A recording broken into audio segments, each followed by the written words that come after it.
So good morning, everyone.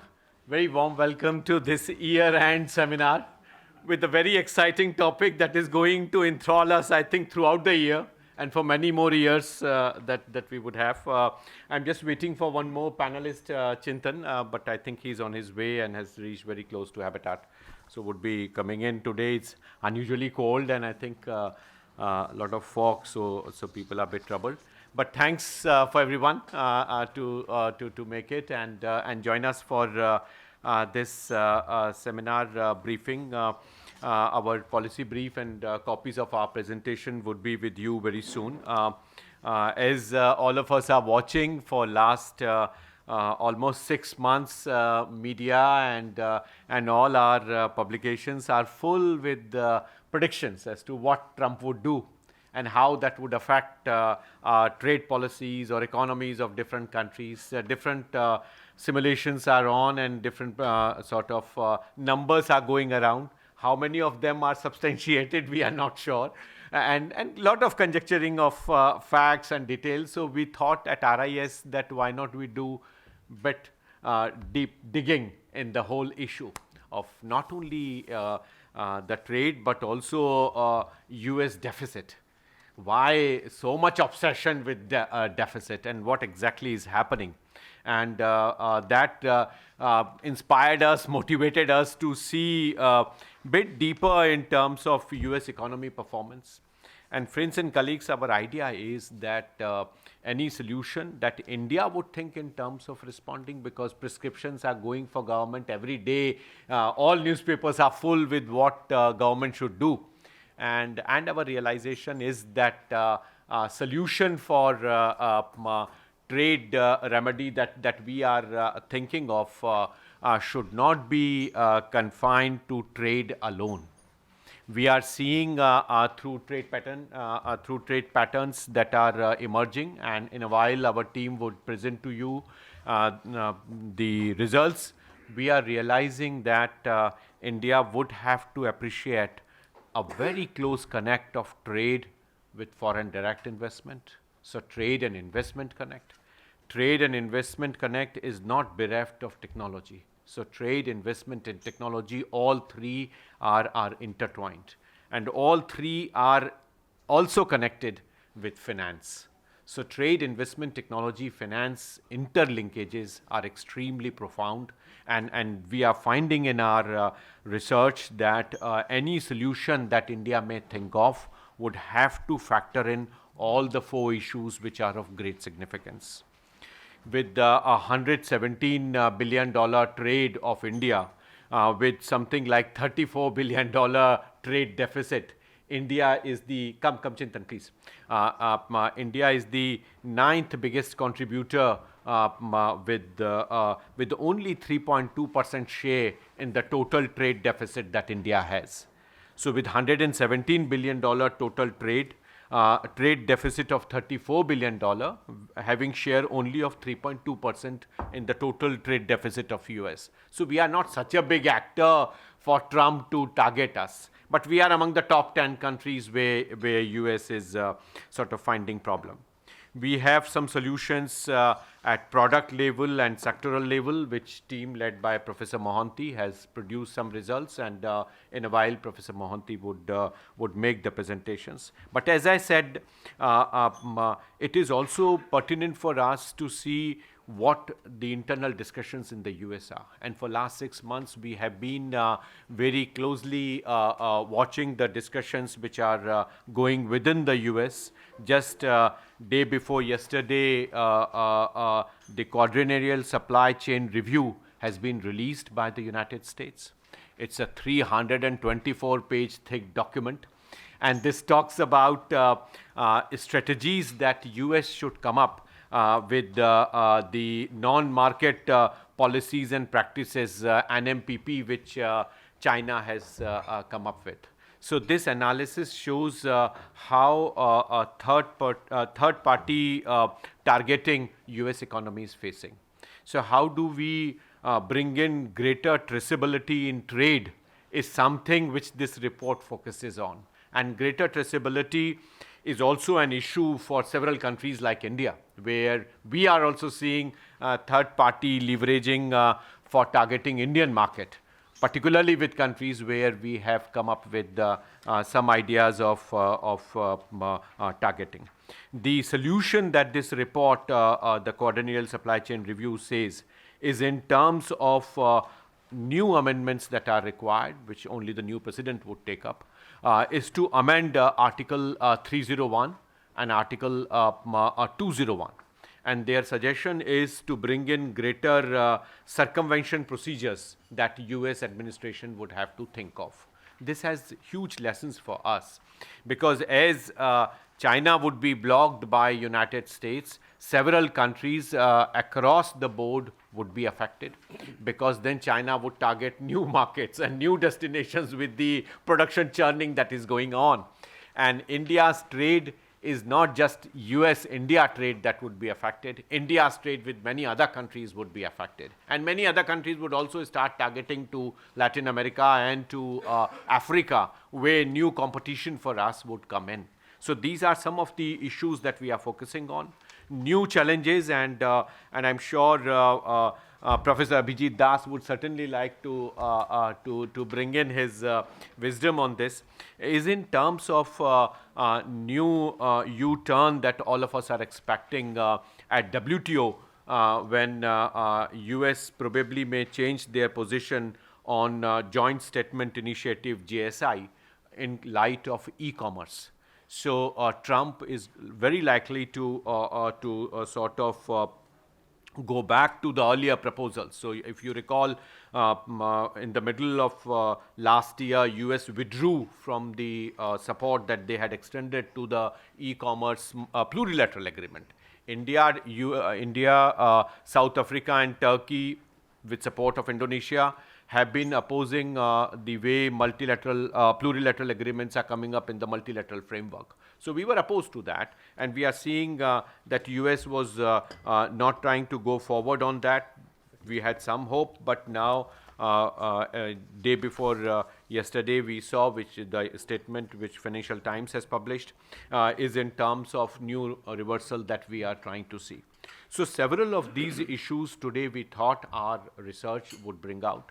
Our policy brief, along with the PowerPoint presentation, we have already shared. It is being distributed.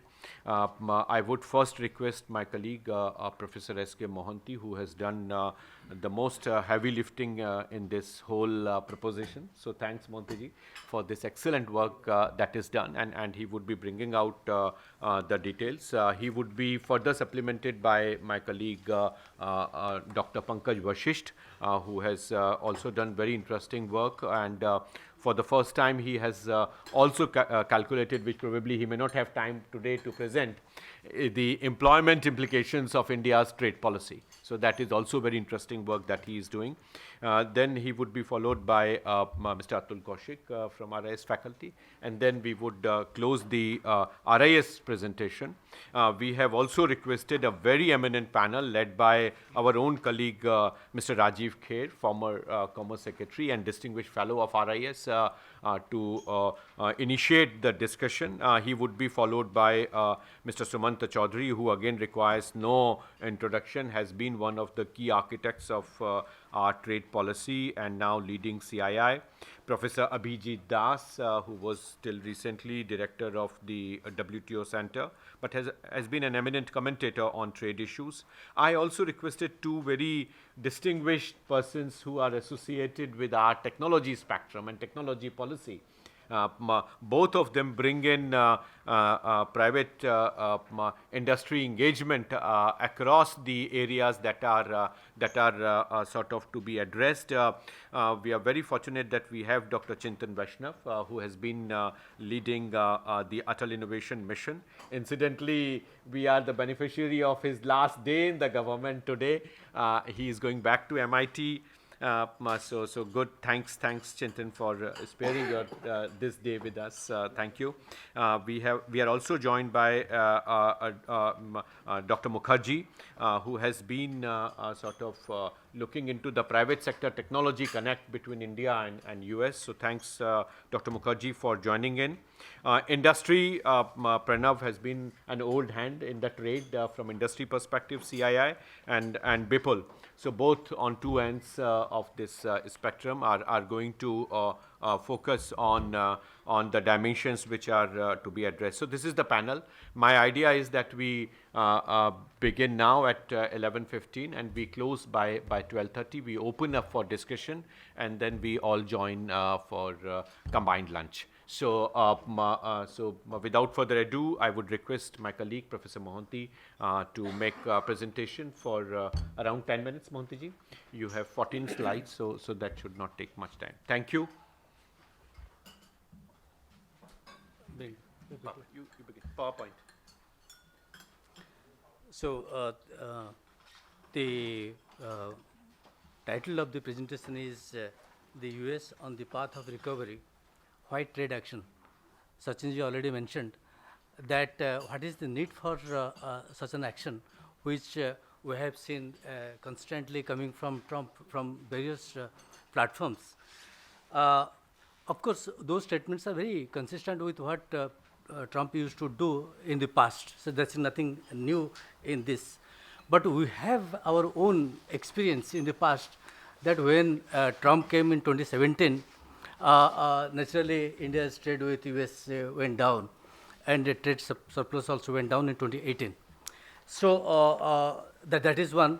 But in his entire stay as president, India's trade imbalance, particularly favorable trade balance, went up till he was in office up to 2021. So we expect that if things would go like that, things may be repeated in the future. Now, in that case, now why US is so apprehensive that is time to take action? So that we try to see. Of course, in the trade front, they have got the difficulties. But as an economy, it is really thriving. So in that case, how different sectors may be targeted, maybe sectors, maybe product, that we do not know. So anything can come to him and he can really announce very next day. So it would be interesting to know that if the idea is to focus on certain products to be targeted, then how India would be affected. If certain sectors are to be affected, then which are the sectors, how they will be affected. So we can also take our learning from the past. Now, next please. Yes, this is over. Check it. So now the whole issue is that how the US economy at this point of time, US economy is really thriving. In 2017, it was just 19.5 billion, it was around, now it is 27 billion, and in 2017, it was 19.5%. So in 2019, the growth rate was pretty low. In recent years, it has gone up to 2.5%. In 2024, it would again go up to either 2.7% or 2.8%. So growth is growing. Similarly, per capita income has gone up drastically between last 3-4 years, from $59.9 thousand per annum in 2017 to now it has gone to 83 billion. So in all directions, in terms of FDI, it is also quite good. It is more than 1.5% of both inward and outward. So in general, if you look at the US economy is thriving and recovering from pandemic. But only one sector which is really have some problem, that is the trade sector. Trade sector deficit is really quite substantial. In 2023, it was $1.05 trillion, which is a major concern. If we look at current account deficit, Generally, it should be around 2% in a manageable format, but it has gone up to 3.8% in 2022. And also, if you look at the tariff structure, it has gone down, particularly during the Trump's regime, because you don't have the latest data. So, in all format, if you look at U.S. economy is really buoyancy is there in the U.S. economy. So, at this point of time, if you want to really put some kind of barriers like this, it may really go against the interest of the U.S. Now, look at what was the trade deficit, which I said that it was $1.05 trillion by 2023. Who are the major contributors to this? China is definitely the number one, and if we take top 10 major countries having trade surplus with the US, I think they are all covering the entire trade deficit of US. India is the ninth one with a $33.4 billion deficit in 2023. So, definitely the reaction of Trump towards Mexico and Canada is quite legitimate. If you add China, Mexico and Canada, that would really cover up 2/3 of US total trade deficit with the rest of the world. So, therefore, there is some issues, but it doesn't mean that only US has got trade deficit. Of course, it has got trade deficit with 34 countries, but it has also has trade surplus with 54 countries. But despite that, that compensation hasn't taken place, and that is a cause of worry. So, how India is placed? India's car trade surplus is like this. That we see that it is constantly growing. Only in 1 year, 2008, when trade deficit was not there, it was adverse in favor of India. But subsequently, it has gone up drastically. We find in 3 points of time, there is bit dip in terms of India's trade surplus with the US. In 2008, 18, and 22, there is a minor decline, but all through it was growing. Similarly, in 2 different periods, the rise of trade deficit, trade surplus of India with US was quite substantial between 2009 to 2019, 2013, and 2019 to 21. These are the 2 periods where trade surplus went up significantly with US. Now, if you look at the trade deficit pattern during the Trump's period and the Biden's period, I think it is more or less similar. When Trump came in 2017, India was having growing trade surplus, but in 2018 it declined for the first time, and then continued till 2021. The same thing also happened when Biden came. In the first year in 2021 it was growing, and second year it declined in 2022, and then started growing. So, there is no difference in terms of India's trade surplus with that of US.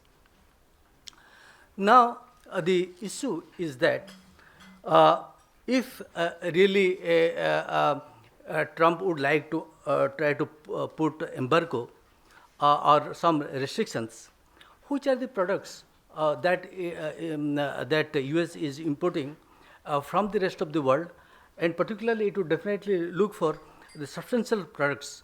So, we have identified all those imports of US from the rest of the world, where each product would be more than $1 billion.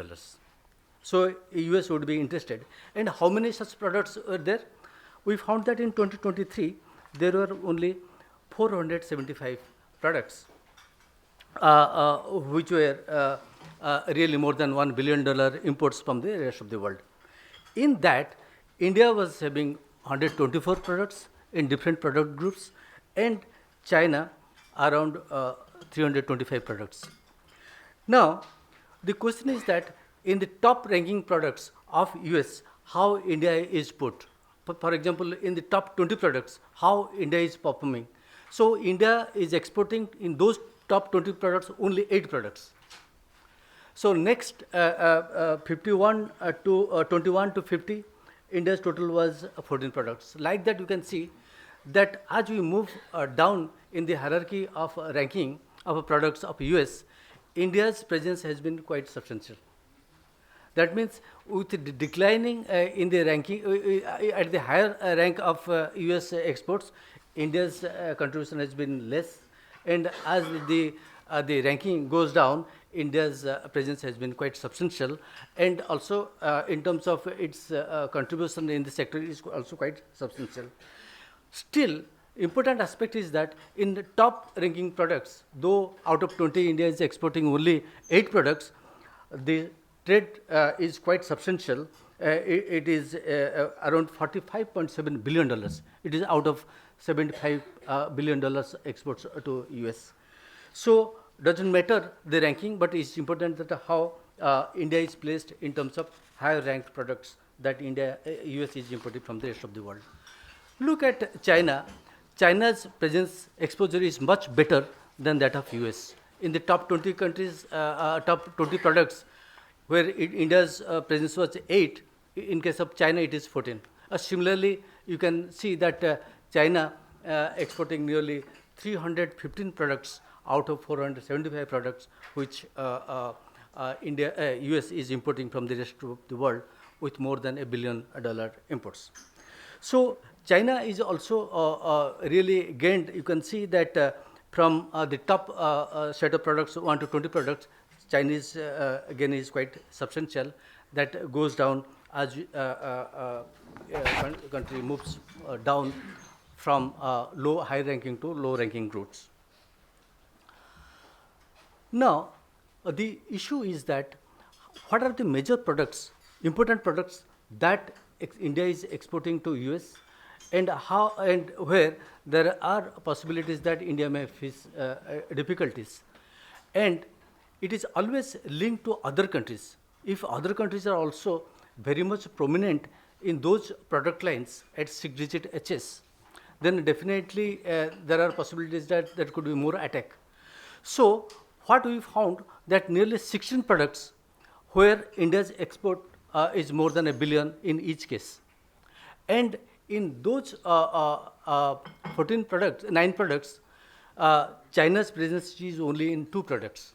So therefore, if China is being affected, India's major products may not be affected because of any kind of trade embargo by the US. Now, the whole issue is that where are those products? So if we look at the broad categories, that primary goods, intermediates, and final goods, the bulk of the primary goods is again in favor of US. US has got a huge trade surplus vis-a-vis India in the primary goods. So I'll go details about the primary sector, but in the intermediate sector, it is also the quite substantial trade that India is having, and also having trade surplus. Similarly, in case of a final goods exports, India is also trade surplus with US. There are certain commodities which are not really covered by UN classification of broad economic categories. In those left out products, India is still also very large trade surplus. Now, when you talk about intermediate products, it is again semi-finished goods and parts and components. Our position is very strong vis-a-vis US in semi-finished products, and also in parts of components, which is almost 1/3 of the total intermediate exports of India to US. But in terms of relative trade surplus, it is also quite substantial. In final goods, again it is divided into 2 categories of capital goods and final consumption goods. In the capital goods, it is almost 1/3 of India's exports of total final goods to US. But our strength is in the consumption goods, where we have got the largest trade surplus with the US, more than $23 billion out of $33.4 billion. So no deficit country would be interested to really allow final consumption goods, but despite of strong pressure within the country. So therefore, this is one area where it is maybe targeted. Now, those which are those products when you are saying that it is quite vulnerable for any kind of trade action for US. So we have identified nearly 44 commodities which are really constituting 65%, nearly 70% of India's total exports to US in the final consumer goods segment. But if we look at the structure of them, I think many of those products are highly concentrated, and therefore we can see that 5 commodities constituting nearly 40% of our total trade in the region, in the country. Therefore, those products could be the pharmaceutical, gems and jewelry, fish, and many other things. And if you look at the sectors, those are already given. We also try to see that when trade action would be there, it is not India alone. It would be about some targeted countries, and target countries would be those with whom US got a huge trade surplus deficit. So we have taken six of those countries: Germany, Japan, Korea, Canada, Mexico, and China. What we have seen that comparing our trade important trade products vis-a-vis those countries, how they are placed, only India would be affected if action would be taken on the basis of trade structure of China, Canada, and Mexico. Not other. If others are targeted, then India may not be affected much. Now, look at the technology intensive goods. That is the crux, because the trade margin would be the highest as we move from low to high technology segments. The results clearly indicating that you have got large trade in low technology products and also high technology products. And therefore, other segments like primary commodities or resource-based agro products or medium technology, there is very little space that India could have. And our in high-tech sectors, we have the second largest trade surplus with US. So that is, therefore, it is highly lucrative for India to really go for high technology trade, where India has got more market access in US.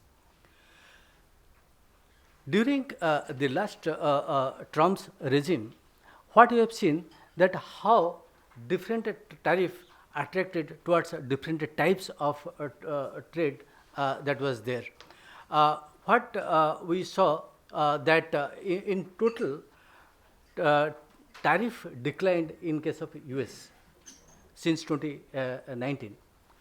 But if we look at this, there are two different areas. One is low technology segment, where tariff rate is pretty high. The upper graph line is showing that the low technology, and the below one, which is high technology, the average is around 0.2. It is import weighted tariff. And if we look at a medium technology intensive good, it is nearly 10% higher than of high technology. So therefore, in the middle level, you see the presence of primary, middle technology segment, and also resource-based agro products. Now, in general, if you look at, then see where is the interest of India in most of the agriculture sector. what I said, that India is a trade surplus, and the large trade surplus in animal products, particularly led by fisheries. But in processed food, also we have a huge trade surplus. In all sectors in agriculture, we have trade surplus. But in minerals, we are major player in terms of exports and also imports, and therefore you got a huge trade deficit of more than $12 billion trade deficit with the US. And in certain sectors in the manufacturing, where US has got a very less trade surplus, but in most of the areas, India has got very high trade surplus, and possible sectors which may be targeted could be pharmaceutical, textiles, gems and jewelries, and even mechanical appliances sector is one where you have got very large trade surplus. So my last points, that looking at the structure of the economy or the position of the economy at this point of time, there is no reason that why really President Trump would open up a new Pandora box, which may be very adverse to the US economy. So if there is action, naturally it could be at the product level or it could be sector level. I think you should be prepared for that. In reality, if there is trade action, in the past also when there was trade action by Trump in areas of copper, aluminum, we also retaliated. So similarly, if we are to retaliate, which are the sectors we have to retaliate? I think we have identified some of the sectors of US where we can retaliate and can cause injury to US. The other alternative is that US is highly dependent on India in petroleum. So we can look for alternative sources. At least there we can really look for additional market access in certain areas for more import oil. So, and the last option, which also we did in the past, that we also filed a case in the WTO on different clauses. So right now, the best options for us that we should look for new markets because we don't know what would be in the future. Thank you. Thank you. Thanks, Montyji. As you might have heard him, the message is absolutely clear. There are several possibilities for India, and I think we should not think in terms of any sort of space which is going to be constrained. It would be constrained if we are not proactive. So I think we should proactively evolve our trade policy frontier. As his presentation has brought out, there are certain sort of myths which we need to bust them out completely. The idea that imports are bad and exports are good, FTAs are bad, protection is better. I think we need to come above that. And we need to realize that, as he presented, almost 38% of our imports are leading to our exports. Our exports are 38% dependent on our imports. If we proactively engage with US and many other economies, we can insulate ourselves. The idea of trade agreements, particularly in terms of what we have already achieved in IPEF, which is strengthening institutional frameworks, probably that would be the way forward, how we strengthen institutional frameworks for standards, for intellectual property rights, and for e-commerce and many other initiatives. Pankaj, would you like to add anything at this point? Don't have much to add what Monty sir has said, but just a couple of things. So as you said that the trade deficit which US has with us is very low. I mean, $30 billion is nothing as compared to the $1 trillion trade deficit they have.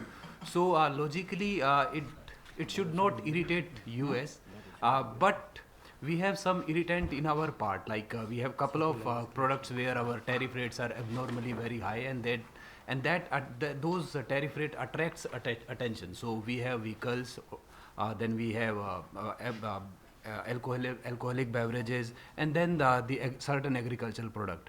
And Mohanty sir has already highlighted that there are some certain product which can be targeted to get better market access in these three sectors: pharmaceutical, metal, agriculture product. These are the usual suspect where we can see some action. It could be product specific and as well as the sector specific, but mostly pertaining to these. So what we do There are actually three options. One, like we also retaliate. I think this is something which we should be avoiding. The trade war is not good for anyone, especially as DG has mentioned that imports are also good for export. Second option is do nothing. Like last time we did nothing.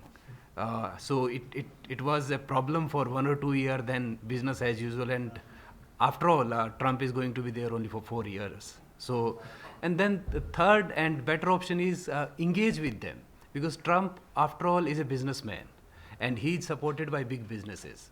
So they have offensive interest in certain sectors, and I would say that the one sector which is going to top the list is the EV. Because the way Elon Musk has sponsored and supported Trump, he would definitely like to have his pound of flesh. And we had kind of offered a deal to him for his EV import, but he was not happy. So we should be ready with our option that what more we can do to avoid this trade war or tariff war. Then similarly on alcohol and agriculture products, primary products, especially dairy and poultry, we should be ready with our option that what we can offer Trump so that we can strike a deal to avoid the way going into the path of this tariff war. So that's it for me. Thank you. Thanks a lot, Pankaj. Let me now bring in Mr. Atul Kaushik. Thank you, Professor Chaturvedi, and thank you, Professor Mohanty, for all the heavy lifting that you did for all of us. So, Team RIS is primarily Professor Mohanty, he told me in the morning today he was up till 6:30 in the morning. So, I will make 3 points. The first is a kind of a recap of where we stand in terms of preparation. I mean, it is true that US economy is not doing bad, but even then, you know, America first policy is what brought Trump to his 2.0, and therefore he has to show that muscularity, and that muscularity translates in terms of international relations and trade into tariffs. So we need to prepare, and as Dr. Pankaj also said, we need to prepare well, prepare in advance. Some of the tariff peaks that we need to identify and need to address are probably the first messages that we can send, which without harming the domestic economy. The second point is that my assessment is that on 20th of January, the executive order will not include India. It will primarily be focused on China, Mexico and Canada. So that gives us some room to prepare and also look at how you know, the penny will fall in terms of the days to come, in terms of the US economy, how that behaves, how the stock markets behave. In terms of the medium-term preparation, as Professor Mohanty has said, there are certain sectors which could be targeted just because of the fact that they contribute the maximum to the trade surplus that India has against the US. And these are pharma, you know, fisheries, primarily shrimp, gems and jewelry sector. So we need to prepare, like pharma, we need to get our APIs in line, the supply chains prepared well, look for markets elsewhere also, so that there is no disruption. On gems and jewelry, we have to look at the value addition, how we can make more innovative products and add to the value, and therefore target consumers that are looking for new kinds of luxury items and daily use items. And in terms of shrimp, the sanitary and phytosanitary measures is one area where we need to work more, so that we can also make inroads into some of the other markets which we have not undertaken so far, particularly in the European continent. The second aspect is, apart from these, there are other items which also contribute, although not to that extent, to the deficit. So these include you know, leather goods, textiles, plasticware, base metal articles. So for these items, there are both threats and opportunities, because we are in a queue with several others targeting the US market. So how is the US action going to impact, for example, China or Vietnam? would also define for us what opportunities we have either in the US or elsewhere. So that is an added effort that we need to do, added hard work, groundwork we need to do, in addition to preparing these products for long-term markets elsewhere than the US, and also negotiating with the US, and also in particular talking to our importers. And those of these products, base metals and all, which are intermediate products for some value chain in the US, those are the importers that would become lobbyists for the continuation of our products. The final point about Professor Mohanty's presentation is the technology products. This is, this is an area where India and US have done well for the last several years in terms of improving their, bilateral relations on technology. We know for a fact, based on the assessment done at RIS, that US tariffs are lowest at the high technology products level. So it is it those areas therefore where US would hike tariffs? So we need to talk to the US administration on the technology front, on how the collaboration on high technology products is going to benefit both countries, and it's a win-win situation. On low technology products, although tariffs are not as low, they may want to look at why should we import when we can domestically produce. So there probably some of the H1B and other related issues would be the negotiating points that India would have. Let me spend a minute each on two other things which are very generic. One is, what is this America First? I was doing some study of history of America First, and I found that actually America First was born with the United States of America. When the US was formed, it was a weak state, it was fragmented. They wanted to focus on themselves. They only worried about two moats around their borders, which were the Atlantic and the Pacific, and the rest of the world didn't matter to them. So that was also America First of a kind. But formalization of this conceptualization of America First actually came, when the America First Committee was formed in 1940. So this is the war days, if you remember. And there were many, ups and downs in the American policy-making community about whether to enter the war or not. World War I, they had to enter because 3 of their ships were destroyed by the Germans. World War II, they had to enter because of Pearl Harbor. But as a policy community, they never wanted to enter. So they were again America First during those periods. And then the Reconstruction period began, where they became again the benefactor of the European Reconstruction, and therefore the Democrats in particular in that period did quite well to lower down the America First idea and improve their collaborations. So United Nations happened, in Hoover's times, in Truman's times. The Republicans created the international institutions that have withstood the times until the Cold War ended. And after that, I think Reagan was the only exception amongst the Republicans who was not really talking about America First. He did say that, America is like a city on a hill. But beyond that, he was purely an economist. I mean, not an economist, but an economic, a guy focused on economy. And he did well for the country. And that helped during the later period, of course, I'm not even talking about Roosevelt. So there is this lineage of America First that becomes a crest when the Republicans come and goes down to trough when the Democrats go. So we, as America watchers and benefiting from our trade with them, need to sit back and enjoy the Republicans till they exist. Thank you. How do we enjoy that? Yeah. So maybe for the first 2 years, and then let's see what happens in the midterm. One more point, if I may make, about the executive action that the president can take. Now here again, from the times that the US Trade Act and the Trade Promotion Authority came, there are various provisions available. All those provisions, the presidents of the day tried to usurp that power from the Congress, which the Constitution provides to the Congress.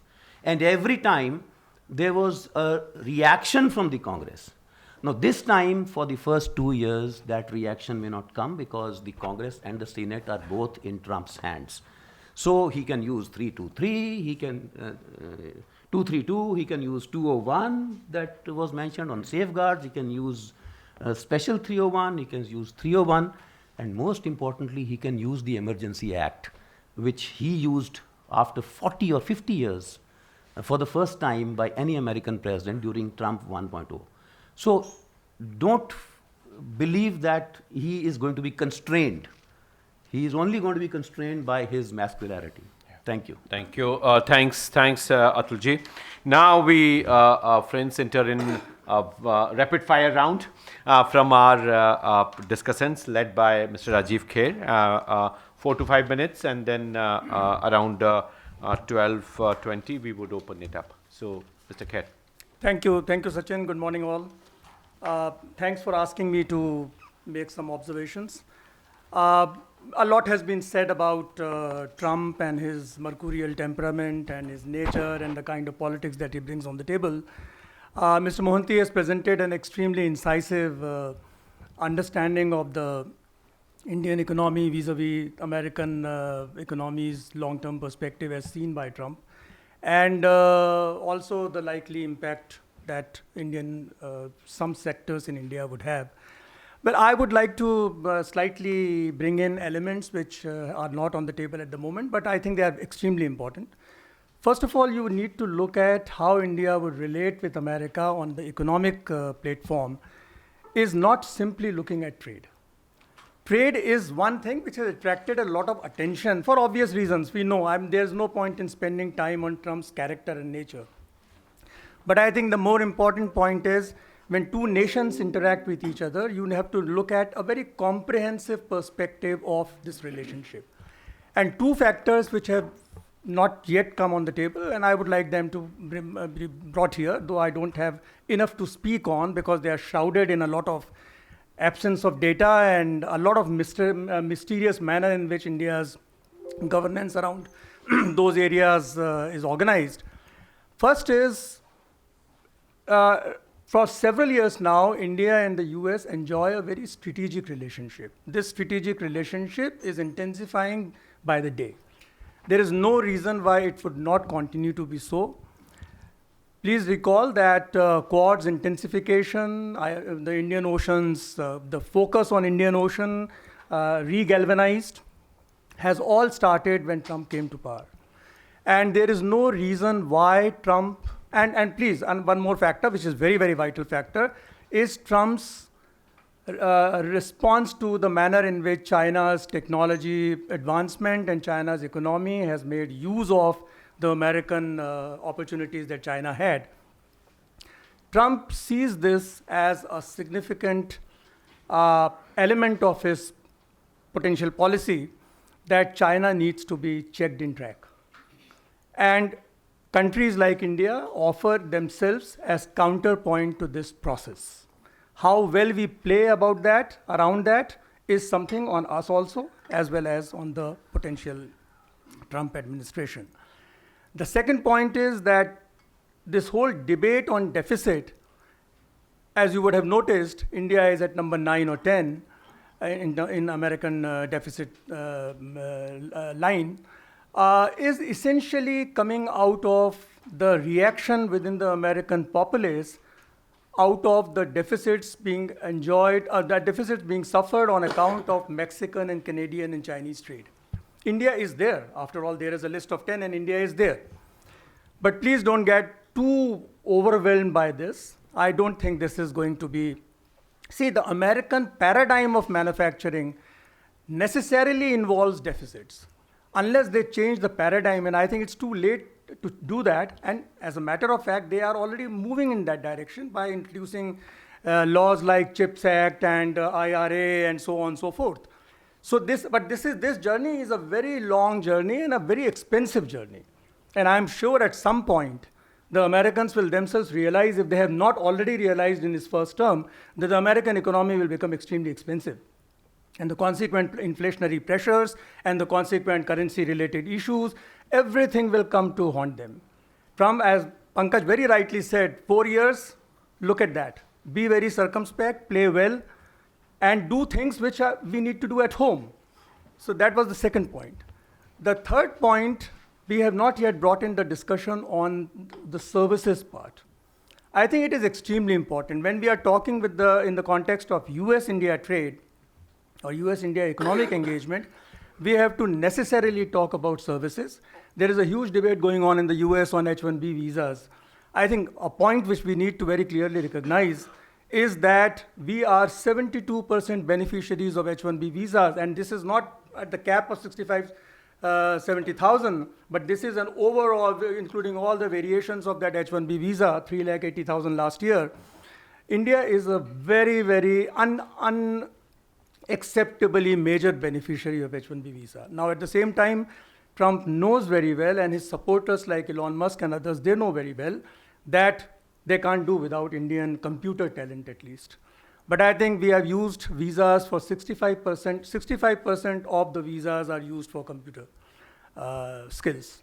I think it's important that we looked at our skill distribution.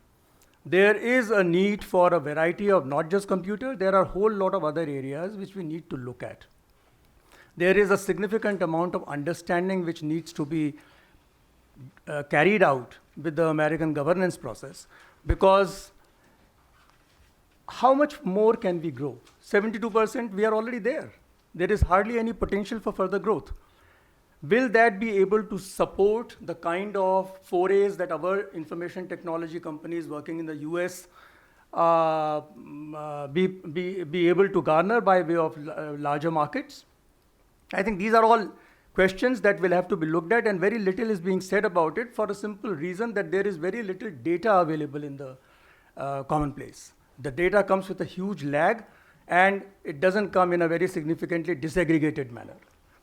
The third point that we need to recognize as a nation, and I'm not simply looking at trade here, there are a whole lot of non-trade related agreements, which are technology, which are defense, which are critical technologies related agreements, which have happened with the US in the last several years, more than 10 to 15 years. We have absolutely no understanding of what has happened under those agreements. There is very little known in the academic community, in the research community, in the marketplace, as to how much have we benefited from those agreements.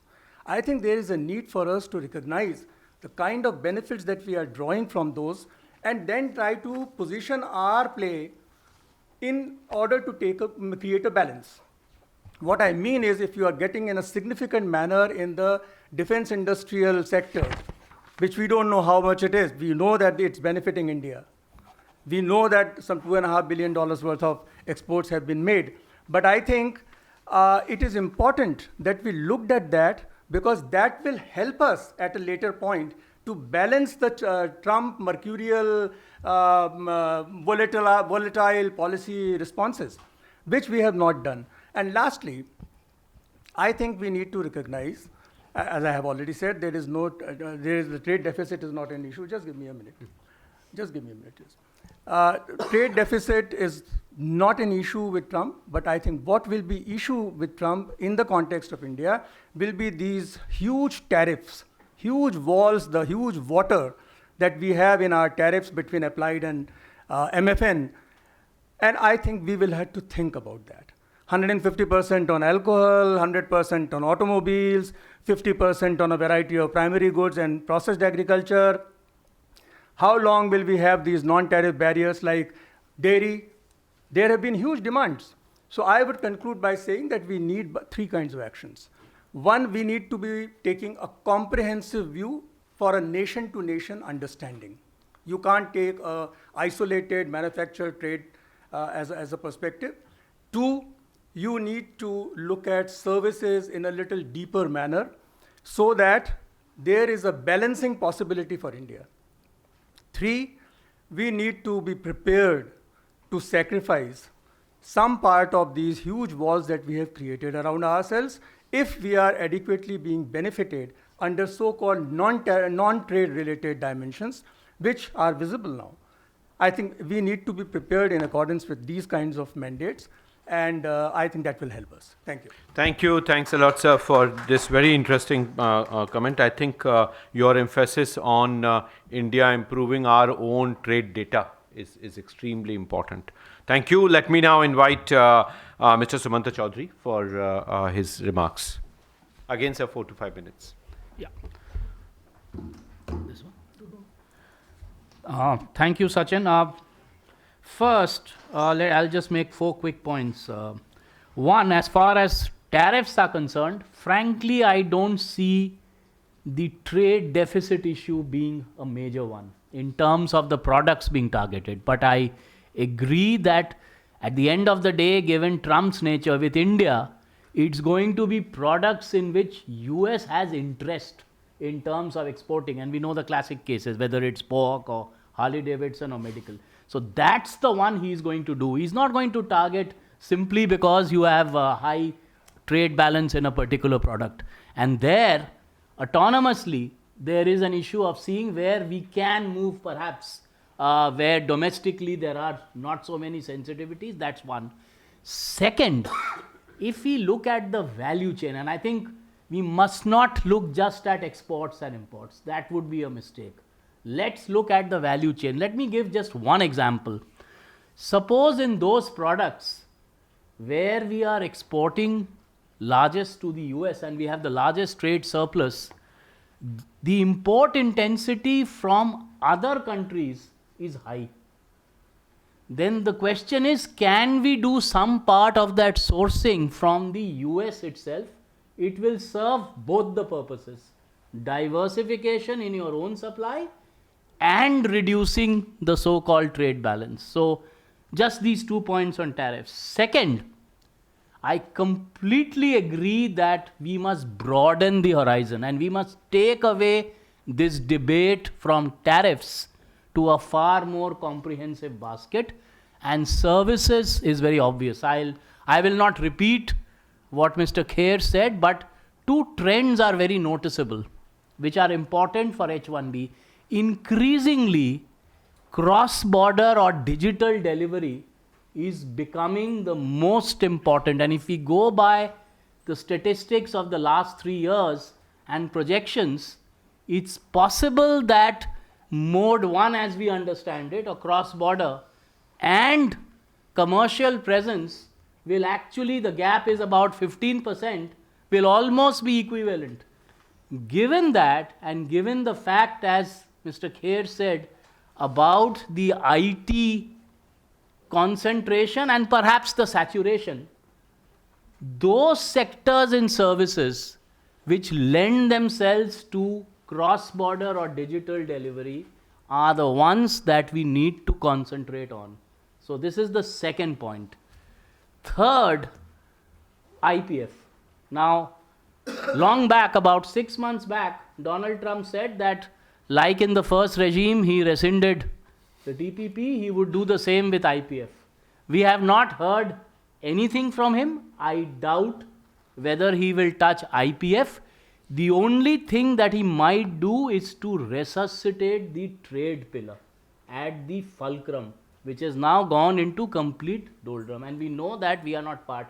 So that is a part in terms of watching out, which is more collaborative and which should actually be in conjunction with the more formal trade part.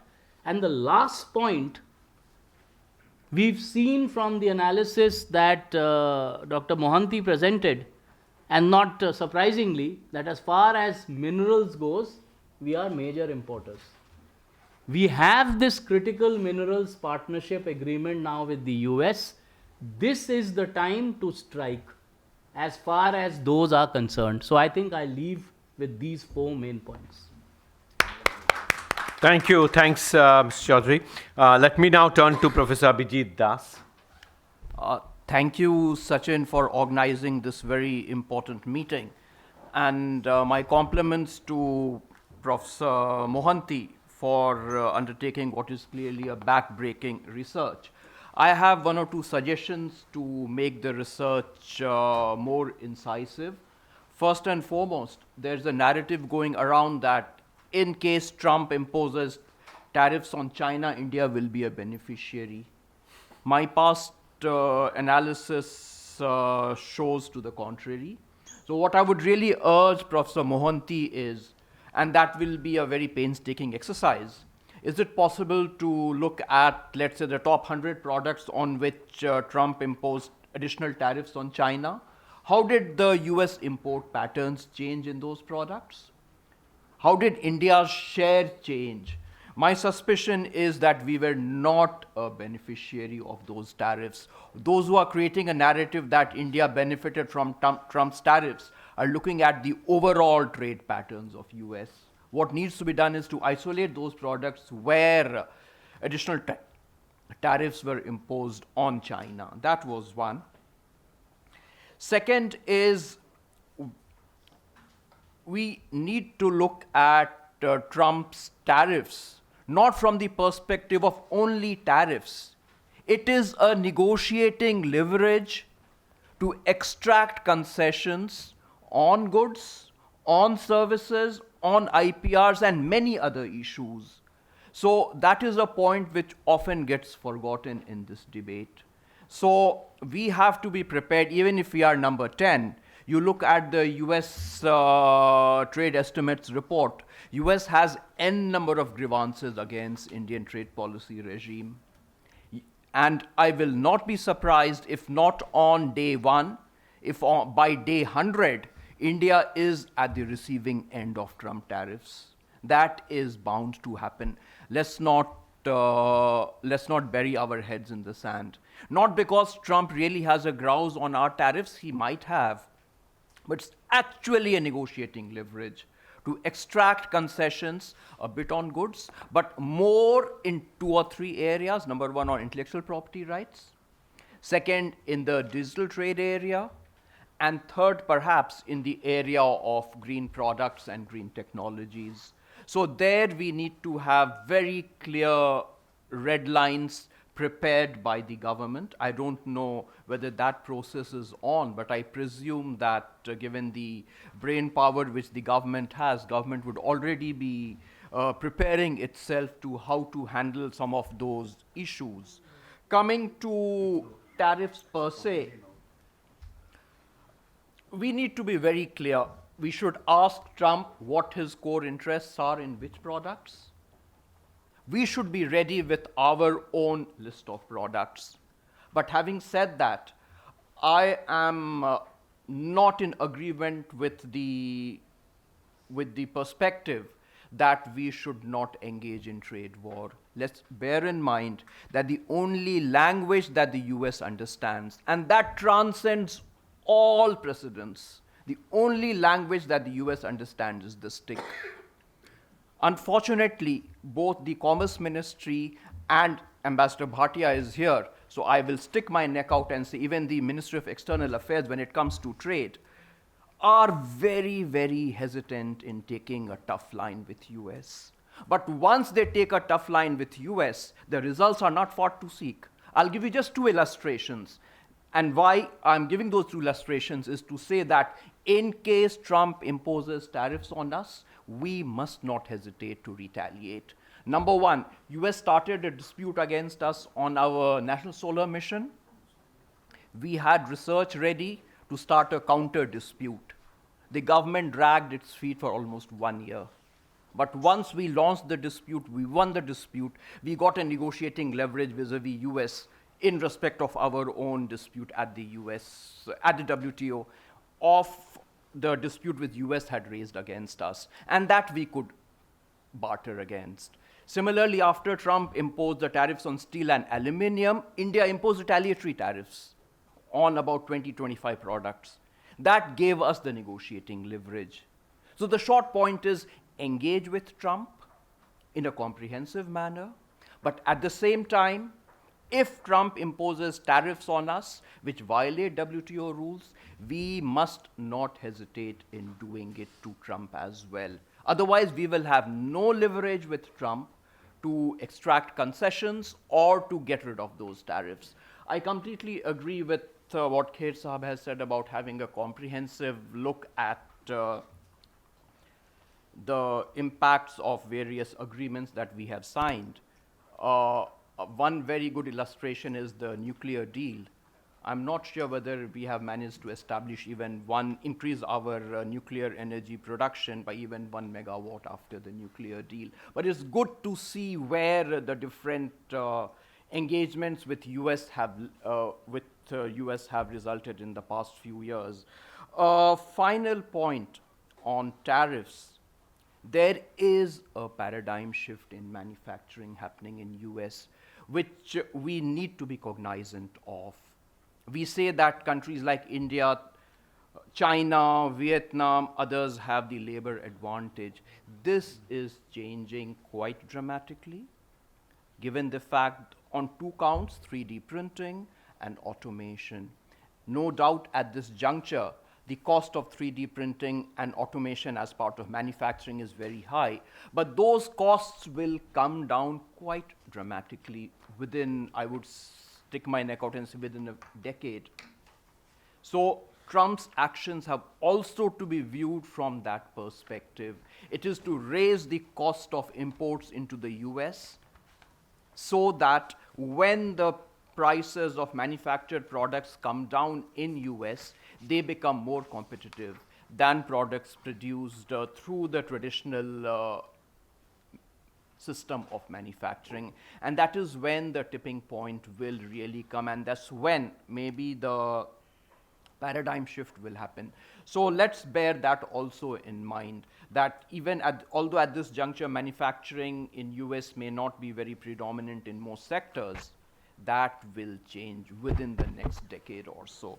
So I'm going to stop at that and just repeat my key message. Engage with Trump, but do not hesitate to take a tough line if he imposes tariffs. Thank you.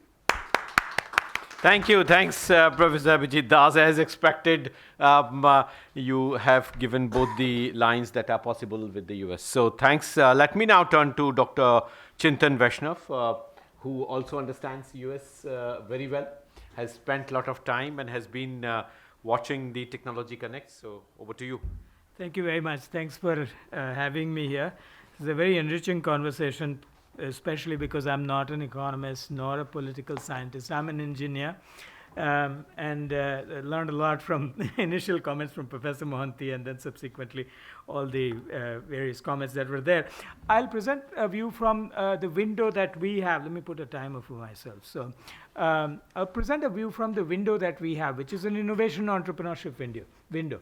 And it speaks to some of the things that we talked about, especially increasing high-tech exports, taking a comprehensive view. What are some ways of taking a comprehensive view? In some ways, I'm sort of looking at the elephant from a different side. So that's what I'll do in my few minutes here. I want to speak to 3 parts. First, what is our big picture? What is our theory of change? To drill it down, what is the role of innovation and entrepreneurship in the developed India, in this particular conversation, in trade, over years to come? And I think the role of innovation and entrepreneurship fundamentally, as compared to any other aspect, any other dimension that you take of our nation, is a renewal of the nation. Is our nation renewing continuously? There's going to be pressure to renew all the time. The question is, how do I know we are renewing? How do we know we are renewing? I think there are 3, from the innovation and entrepreneurship window, there are 3 ways we know our nation is renewing. Do we have new types of jobs? Do we have new products? And do we have new services? In a very simple picture, right? So the first question is, what is happening to jobs? As we become that developing nation, I think like other developing nations, if you look at sets of nations that are like us, say China, South Africa, Brazil, United States, and South Korea, let's say, because we like the leapfrog story, these nations, if you take, then I think from the jobs perspective, what is very interesting is that all of them have moved as they developed. Jobs moved out of agriculture and went into either industry or service, right? There may be knowledge economy, which is another bucket that you could probably carve out, but that also is service of some sort. So that's the movement. What is interesting is that China and South Korea, which have avoided the middle income trap, which is where we want to be in our trajectory, have retained certain healthy fraction of manufacturing jobs which South Africa and Brazil have not retained. So that's one interesting dimension of the jobs picture. And South Africa and Brazil have not avoided the middle income trap. So this is one lesson to learn on the job front. That is the idea of new jobs, right? What is happening to people? What you see is that, again, if you compare these nations, and you look at multiple variables, what you see is that in nations that avoided middle income trap, the number of people who are in this NEET category, that is not in education, employment, or training, is very, very small. Brazil and South Africa, where we don't want to be, is about 30%. India, around that number. That will have to come down to below 10%. That is the job of entrepreneurship. That is the job of startups. And the third piece, which is products, you would see that China and South Korea, where we want to be, a very high fraction of their export is high-tech, R&D based export. For South Africa, Brazil, India, very low fraction of our export is currently high-tech. We want to be in that high-tech export realm. So these are the three things we want to do. There are two more things that I want to say to you. We have one very solid experiment between India and Australia that Atal Innovation Mission and CSIRO are doing presently. And the lessons are the following. First, there are two dimensions of complementarity between us and an advanced nation. They have the advancement, we have the affordability. We can bring that together. Second, they have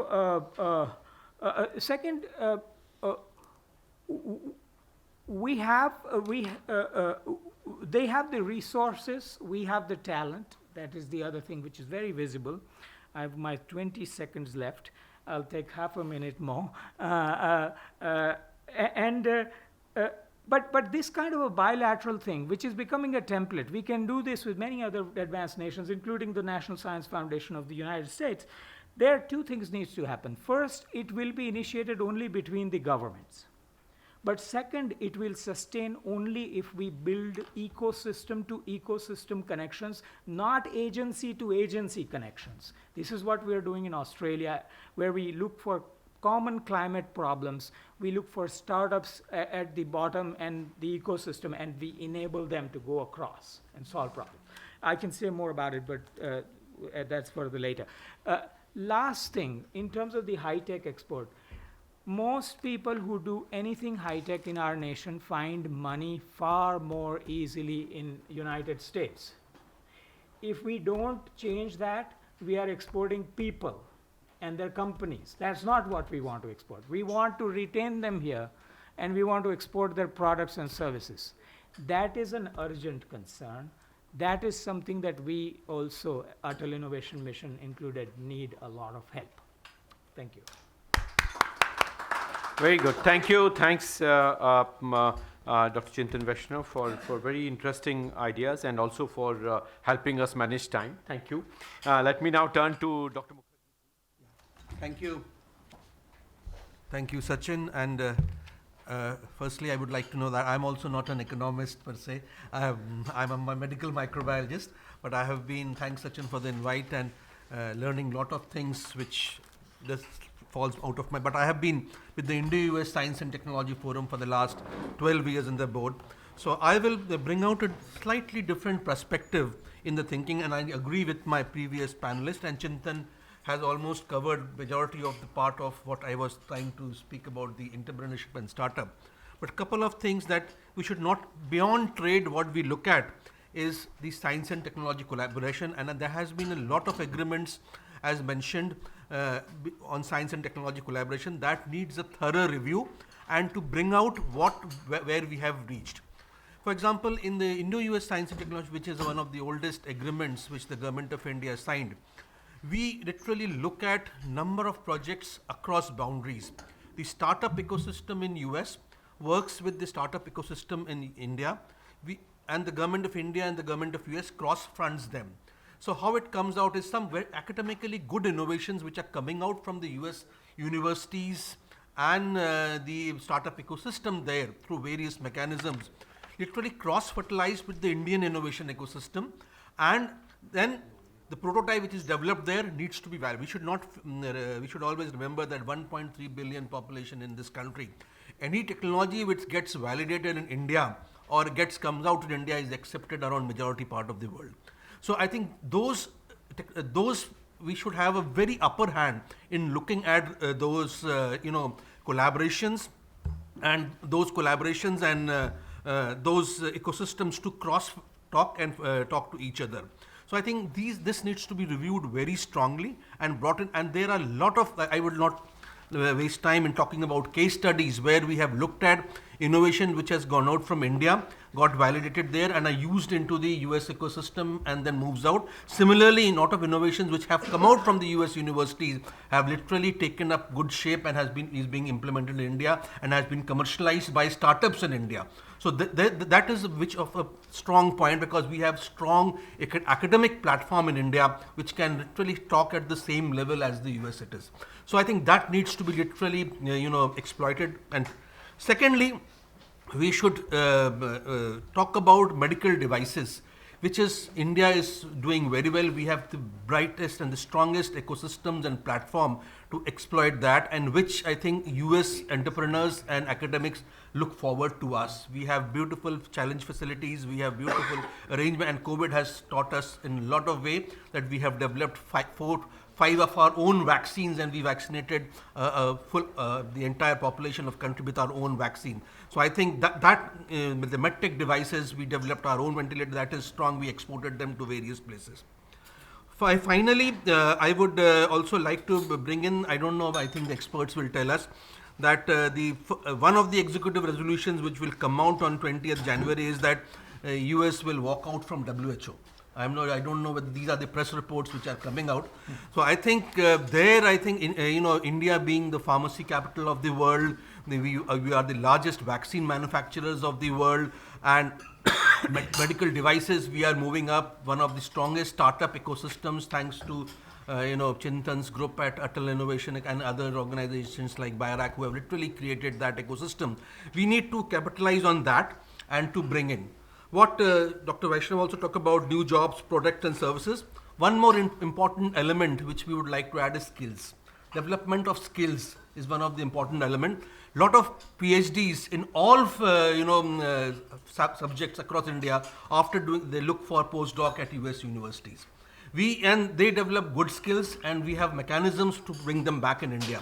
So I think that also needs to be exploited, because we send our trained manpower there, get them back into our country. That also needs to be exploited and taken. So I agree that we should look beyond trade, but we have a lot of things to exploit beyond trade which can bring us into upper hand. Thank you.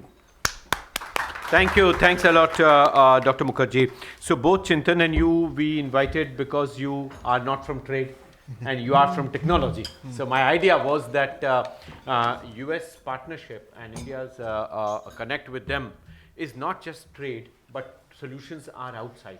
How private sector partnership in the realm of technology can really reinforce this engagement with the US. So thanks to both of you. Let me now turn to our fourth pillar, which is finance. And that's why Pranav is here.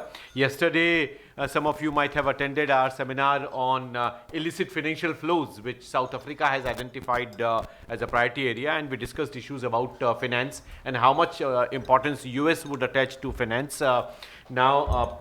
Pranav, what are the avenues that we can think of, and how you think private sector would be a sort of pressure on US to not to suo moto take the measures that Trump may think of? So over to you, Pranav. Thank you, Sachin. Thanks for inviting me. And of course, this discussion is very timely, because less than 3 weeks of time, Trump is going to take over the US president's role. So of course, a lot of thoughts and good ideas have been tabled in the discussion today. But I see three scenarios which are emerging, and in fact, my comment would be based on the discussion and, of course, some of the points which have already been mentioned by fellow panelists. First, of course, we'll have to see the Trump's action on tariff, because that is the core of the discussion, and the retaliatory measures, because, of course, Trump would initiate the trigger the action, then, of course, we would definitely see some retaliatory measures, because the trade governance has completely collapsed, and it's a free-for-all. So it's not like, in fact, in the previous regime of Trump also, we have seen that his action was retaliated by China and other countries. So ultimately, what scenario would emerge? His action and the retaliatory measures. That is point number one. Second is, Pankaj, you mentioned about that he's just going to be for 4 years. But what we have seen that these are all political decisions. I don't think the successive US administration, they are going to reverse the decision taken by Trump. After all, we have seen that what action Trump has taken during his first regime against China, withdrawal from TPP, none of those actions have been withdrawn by the Joe Biden, because Joe Biden was a part of Obama administration who negotiated the TPP. So I don't think it's just a matter of 4 years, and we should be quietly let it pass it. So any disruption caused by his policy, that is going to stay for many years, beyond 4 years. So that we'll have to factor in our strategy.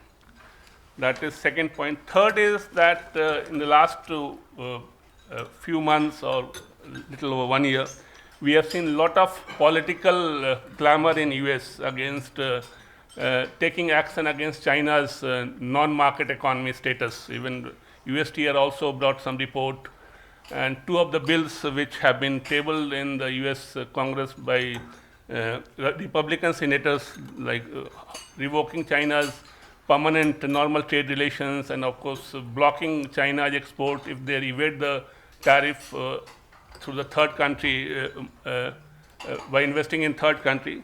So that also we have to see what action President Trump is going to take if he goes beyond just raising the tariff against China's products.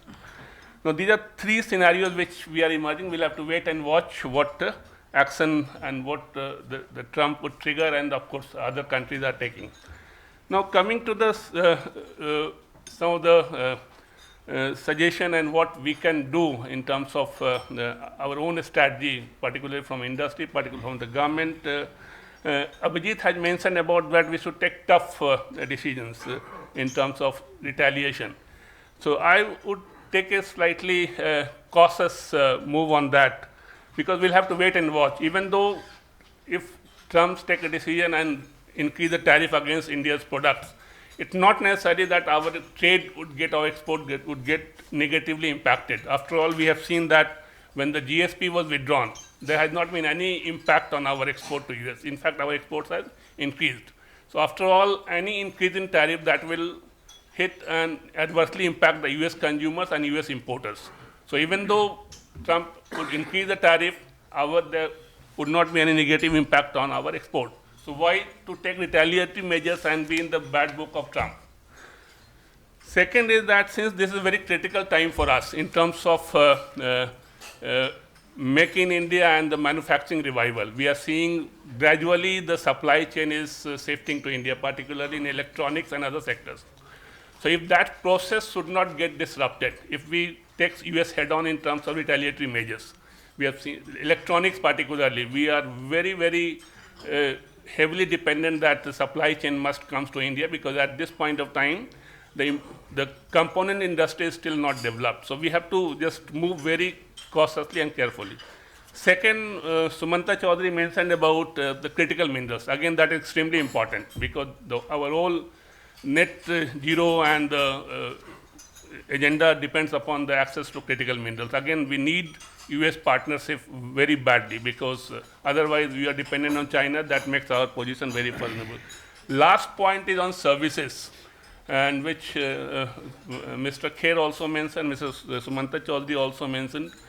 We are always at the receiving end as far as services are concerned, particularly in Mode 4, because we always talk about movement of professionals, visa and all. But one part we have not leverage and we have not publicized that is the import of educational services. That also doesn't get reflected in our trade data. The kind of trade surplus which US is enjoying because of a movement of students. That also we need to leverage and try to just prevail upon the minds of the President Trump. Thank you. Thank you, Pranav. Thank you. Thanks. And thanks also again for helping us manage our time better. Thank you. With that, Bipul, I turn to you. You have been with civil society, but you have been a trade expert. So how you think what Pranav just suggested to reach out to consumers in the US and tell them that if tariffs are coming in, as Professor Mohanty predicted, they would be on final consumer goods. So how do we reach out to consumers? Over to you. Thank you, Sachin. Good afternoon, everybody. I'll be very brief because most of the things which have been said so far, I agree with them. I'll structure it slightly differently because I agree with Atul and many others that America has always been America first. Degree may vary from time to time. It has always been transactional, and what we are going to see in a regime agnostic manner is going to become more and more transactional. So we have to play that game accordingly.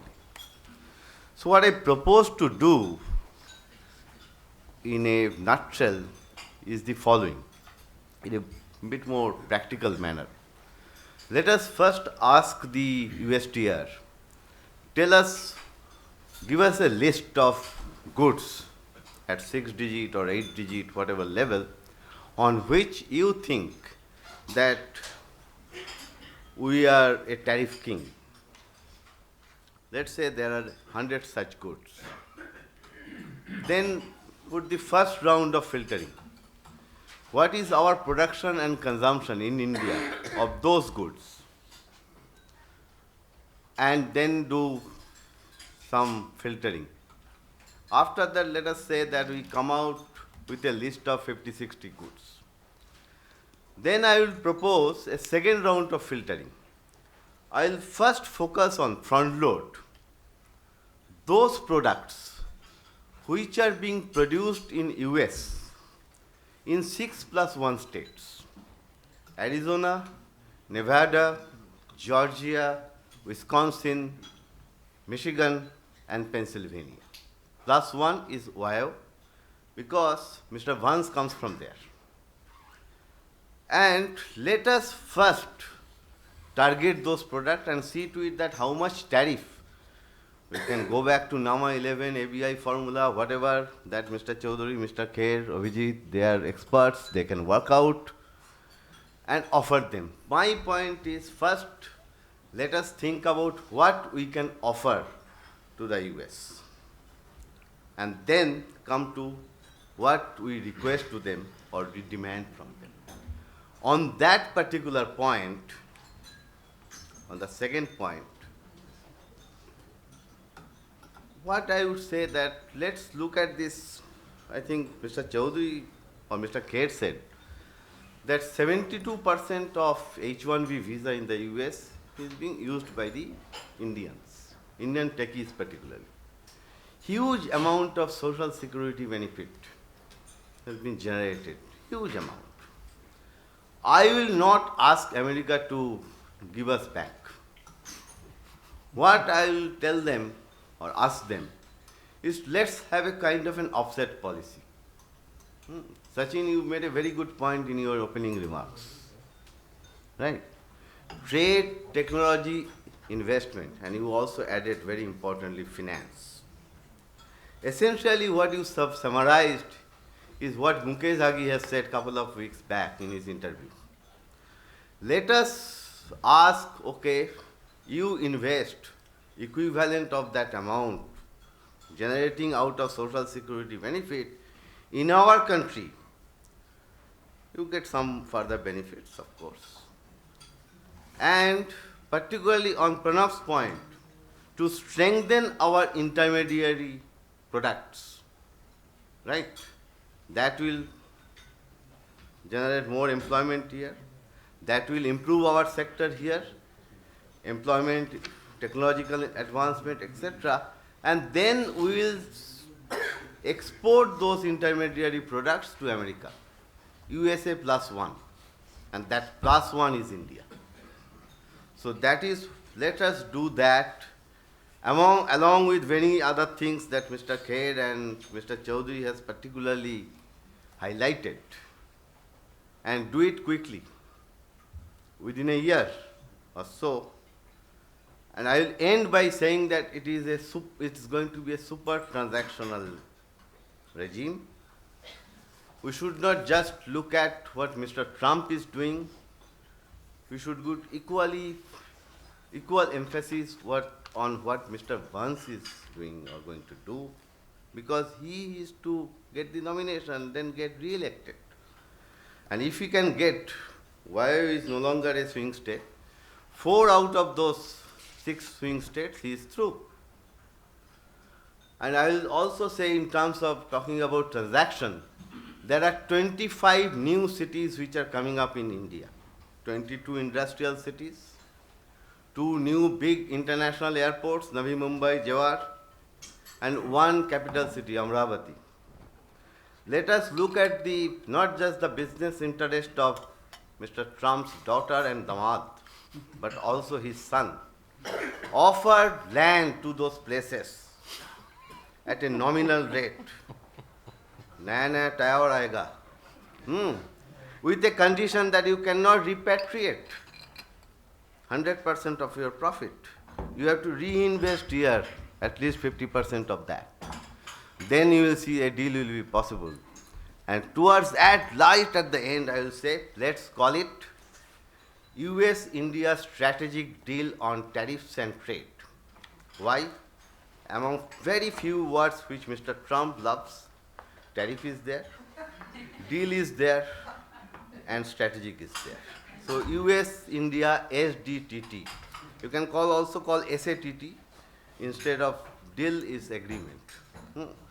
And I don't think it will, I think it will pass the muster of Article 24 of the GATT. No? Fine. Chalta rahega. Okay, thank you very much. Thank you. Thank you. Thanks a lot, Bipul, for laying out the contours of such negotiating dimensions which would involve him personally but also family. So great. Thank you. Let me now open, and I also already see Nisha and Ambassador Bhatia, Gulshan. So let me quickly open the floor. We have another half an hour. So thanks my panel for helping me manage time better. We are open for half an hour for discussion. So Nisha, why don't we begin with you, and then Ambassador Bhatia.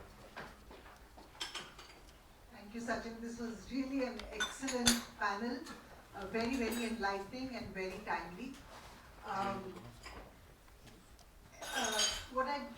just like to add a couple of points. One is that when I do think that there is some opportunity. I don't think it's if Trump imposes tariffs, it's going to be such a lost case, because there are items on which the US is very dependent, and we are globally competitive.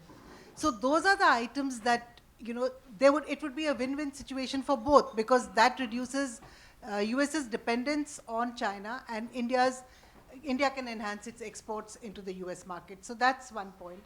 Secondly, I totally agree that we should be diversifying our services exports, and we're very obsessed with the H-1B visa, but I'm sure Musk will bail us out of that situation.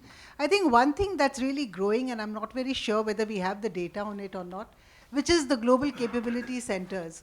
And that's doing phenomenally well. It's just that because they're located in India, we seem to miss the point that we are exporting those services. And a lot of these GCC centers are actually US owned. So I think that's another thing that I wanted to point out. Thirdly, I think with all these comments, we can actually put together a strategy for Indo-US Trump tariffs, this thing. So I think that would be very useful. Thank you. Thanks a lot, Nisha. I was thinking that you would also comment on this trade diversion that we are expecting because of Bangladesh. So how the new dimension, which is your own area of specialization, and also of in the finance component, I was expecting Pranav, you to bring in this whole debate on de-dollarization. So we would catch up on all those points. Let me bring in Ambassador Bhatia. Thank you very much. Very timely and thought-provoking dialogue today. Thank you very much, Sachin and the team. I have a comment and a question to the panel. My comment is that in addition to the 4 traits that you said is interrelated, there are 4 other items also which are interrelated to this set, and they are national security, defense, diplomacy, and geopolitics. So I completely agree with Rajiv, my namesake, that just because we are focusing on trade here today does not mean that the Indian government is going to ignore the other elements. I think it only means that RIS should perhaps think of holding a follow-up dialogue in January where the other aspects could also be covered, particularly from the perspective of the global south, because then it will not just be India, but the global south looking at Mr. Trump's America. My question basically is focused on trade only today, and I think most of us have read Professor Amita Batra's excellent latest op-ed, where she argues that given the scenario today, globally and regionally, India should quickly think of diversification in its trade ties. And she suggests that of the 3 options available, the trade pillar of IPEF, RCEP, and CPTPP, her very cogent recommendation is that we should start looking at CPTPP as a possible alternative where we can expand our footprint. So I'm interested to know the panel's reaction to it. Thank you very much. Thank you. Thanks, Mr. Bhatia. Thanks for bringing in Global South, which is very much an area of great interest for us. CPTPP, definitely, Mr. Rajiv Kher alluded to that, but we would come back on this. This side, I'd seen Mr. Bhattacharya, Sushma. Thank you. What a wonderful session this has been. Thanks to all the panelists here. I have 2 short questions actually. One is that probably the elephant in the room in this entire discussion is what the US actions or inaction would do to China's trade with us. So is that something that we need to worry about? I mean, if indeed US targets China more than it does India, what will it mean for India's trade with China and the kind of dumping or whatever trade that we have? That's something that worries me, and probably this panel will have something to say on how do we deal with this China phenomenon post-Trump. That's number 1. And number 2 is something that Mr. Chattopadhyay referred to, and I would like to remind Professor Chaturvedi that he started off with this thing of trade, investment, technology, and finance. I did not get, apart from this recommendation of invite investment from US linking to the offset, is there anything else that we need to do to improve our trade relations through the investment route? So that's something that I would be interested in knowing both these points. Thank you. Excellent. Thank you, Sushma ji. I must add my thanks along with Ashok Bhattacharya. It was a wonderful presentation. Thank you, Professor Mohanty, and thank you to everyone else. Quite fascinating. I have one point to make and one question. My point is something on the lines of what Mr. Kher said, that everything that is being talked about here has to be seen in the context of the Indo-US strategic relationship. And all the policies that you are all talking about will be taken in a strategic context, in the context of the India-US ties. And whether we retaliate or whether we don't retaliate, that also will be a strategic decision taken, I'm sure, at the very highest levels of this government. I would, of course, agree with Mr. Das that, I think a government led by a businessman like Trump would actually appreciate the fact of retaliation in issues like this. And when we retaliated last time, when they raised the steel and aluminum tariffs, I think it certainly did make a difference. But this is something that we will see in due course. My question, on the other hand, is on services per se. The amount, I'm sure Professor Mohanty has done so much research. What is the export of services? I mean, now the exports of services are outpacing merchandise trade. What is the export of services to the US, and where is the areas that we can really leverage ourselves in that area? And it would be a great negotiating tool. Thank you. Thank you. Thanks a lot. Okay, one more, and then Mr. Vatanka, please. Thanks, Sachin and Atul, for bringing us together for this briefing. Very informative. Few observations. I agree entirely with what Mr. Rajiv here said, that it should be a much more comprehensive approach to engage with the US. The areas of engagement could be defense equipment, more defense equipment purchases from the US, because we are engaging with a country which is with a president which is a businessman. Commercial aircrafts, balancing between procuring from Airbus or Boeing, whether when our airlines are expanding and they are placing huge orders, both Air India and Indigo, whether we can buy more Boeings from the US. Medical devices, more imports. On specific products where we can have apprehensions of higher tariffs, on shrimps, which have been regularly subjected to anti-dumping duty by the US regularly. So we should not worry that they will be imposing higher tariffs on shrimp imports from India.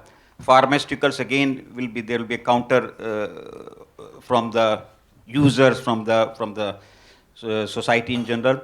On alcohol beverages, it's a larger issue because it's a subject matter of negotiation between India, EU, India, UK FTAs, so lowering of tariffs. So it will have to be a much larger issue to be done by India, whether to lower tariffs. It won't be on a non-MFN basis to US only. It will have to be a large issue. Whether we can join with the US on doing something on China's enemy issues, which US has been portraying for very long, whether we can join hands with the US, because this does impact us also. These are some of my points. Thank you. Thank you. Thanks a lot. Let me stop the first round here and turn back to our panel for responses. So, Mr. Kher, you may like to respond to this idea that Ambassador Bhatia has raised in terms of CPTPP, how we go forward. I think investment is very important. Second question that AKB has raised, I think Mr. Atul Kaushik, you may like to respond to the issues that we have been raising. When China and EU signed investment agreement, RIS input to government was more on lines of how the composition of engagement is changing when investment is leading trade engagement rather than the other way around. As of now, FTAs have a small component of investment. We said reverse it now and go more for investment. But let Mr. Atul Kaushik bring in, because the whole BIT business requires to be thoroughly revamped. On the Sushma ji, on your point on Indo-US strategic partnership and services, let me request Pranav and Bipul both to respond to that. Mohanty ji, I think this whole idea of AKB on how action or inaction against China by the US would affect China India trade. That's what you asked. So this goes to you. And Nisha, on your point on GCC, I again request. I think Dr. Chintan Vaishnav can help us reflect on that. So, sir, we start with you. Well, see, this whole issue of FTAs as a generic action has come into so much of debate in India, and there's nothing wrong with the debate, but the debate is also ill-informed. That the moment you start talking about any trade agreement, even if it is not a free trade agreement, it comes against a lot of resistance. Now, my take has been that, well, RCEP days are gone. CPTPP, I still believe that we can. There are a whole lot of elements in CPTPP which we will have to prepare ourselves for. They are the non-trade elements. My take is that it's time for us to prepare ourselves for that.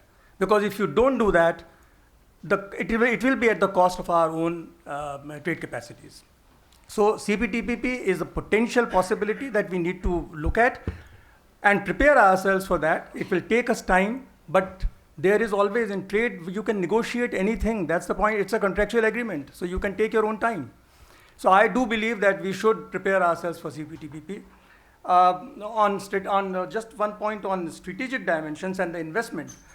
I think, and this is a point which I think Sumanta made it, and investments we have not, we need to look at in a much more in-depth manner, sector by sector, and our capacity by capacity. You cannot deal with all of this unless you look at supply chains. So you have to look at supply chains, you have to identify those segments of supply chains, you have to then look at the investment in technology dimensions, and then you have to prepare yourself for that.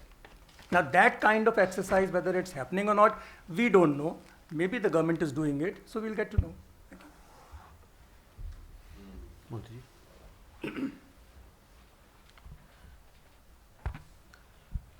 On the question of India linkages with China, very important thing raised by Dr. Abhijit Das and also Bhattacharya ji, that actually what he said that our core interest is in the export of final consumer goods. And in that, there are 44 commodities that are very crucial for India, which is each of them more than $100 million each. So therefore, if it is targeted, it would be seriously affect India. What I said that whom to be targeted? Those who are having huge trade surplus with US. So in that, we choose 6 countries: China, Japan, Korea, Canada, US, and Germany. So in that, I said that in case of Germany, Korea, and Japan, those products are coinciding with the products where India is interested.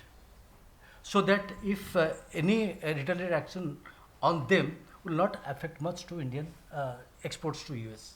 But if it is retaliatory to China, Canada, and Mexico, then it would affect seriously to India.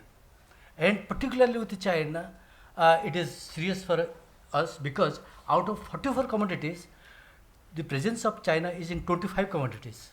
So therefore, any punitive action against China would definitely affect India. Thank you. Thank you, Atulji. Yeah, thank you. So on investment, it's already been said about the integration between trade and investment. The question is, what does the country need to do more than what it is already doing? And for that, again, like America First, I go back to what happened to investment treaties in India. Historically, we started trade and investment as a comprehensive partnership when we were talking to our neighbors, Nepal, Bhutan, and others. But then when the first wave of FTAs came, it was limited to trade and we were fearful of investment. As we gradually, liberalized, we came to having these comprehensive economic partnership agreements. A couple of them brought good results in terms of increased investment promotion between the two countries as well. But then ISDS happened. And then again, there's been now there is this review, and we are all working on what kind of investment protection regime should India agree to, so that private investors don't take governments to court, to arbitration, and how we don't have control over what the Indian courts would do on an arbitration award that comes from London or Singapore.